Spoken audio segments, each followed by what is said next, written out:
Once upon a time, there was a quiet little 16-year-old girl called Rosie. She'd just come out of school and considered herself to be one of the best artists in her year. She'd done well in the exams and managed to get herself into college. On that first day, she walked into the art room, a high-ceilinged studio full of all sorts of creative toys that she was looking forward to using. There was the printing press, the kilns of sturdy-looking easels, and it smelled amazing. It smelled like ink and turpentine and earthy clay, and there was giant plants in one corner, all waiting to be part of an epic still life. The floor was a myriad of colours of pigments that had been dropped by students that had come before them. And the walls were covered in ideas, and there was this giant window looking out over all her potential. Within a week, they were drawing those giant plants with all the vibrant greens, and she was proud of her drawing, but the tutor came over and told her that it was rubbish. She explained exactly what was dreadful about it and how she should really try harder.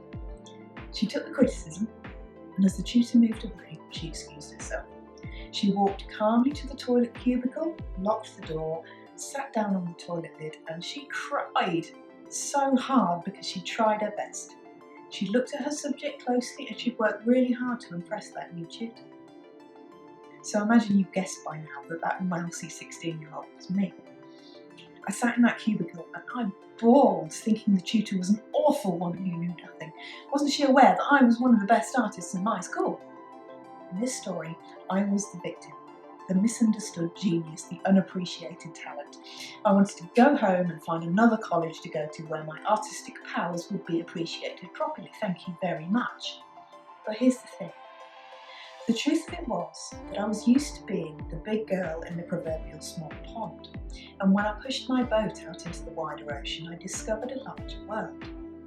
I told myself this story for a good few days with a face like thunder around college before I realised this, that there were a whole heap of students in that class who were better than me, and that now I had to really row hard in my little boat in order to keep up with them. The tutor wasn't a horrible person, and she ended up being one of the biggest creative influences on my life.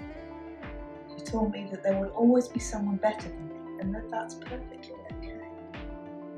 The point I'm making is that there's no such thing as objective truth, just the stories that we tell ourselves. We play different characters depending on our circumstances. I'm a teacher, a mother, and a partner, and an employee, and an artist depending on the time of day. And I have different chapters in my life. I've changed careers a few times, been married and divorced, but you should never typecast yourself. What story have you been telling yourself? I'm betting it's the character that can't draw. You're stuck in this chapter going round and round and telling yourself that you can't get any better. And if you stay in this chapter, then you will never prove yourself wrong. You will never get any better because this personal myth isn't helping you at all. Think about your story. What's led you here to this point, to sitting on that chair over there and watching this episode? What decisions have you made? What roads have you walked down? What do you selectively keep in the archive of your brain? Is it an empowering story or a disempowering? I want you to tell me your story. Perhaps it's a good story that you tell yourself, or maybe one that you've realised is a bad one that you can perhaps look at more objectively and reframe. Because remember, there's no objective truth. Social media is just a movie trailer of all the exciting bits, the happy bits, the empowering, triumphant, explosive bits. We don't read the CVs of the people we admire, we read their biographies, because we want to know their reasons for their decisions. So tell me what your story is.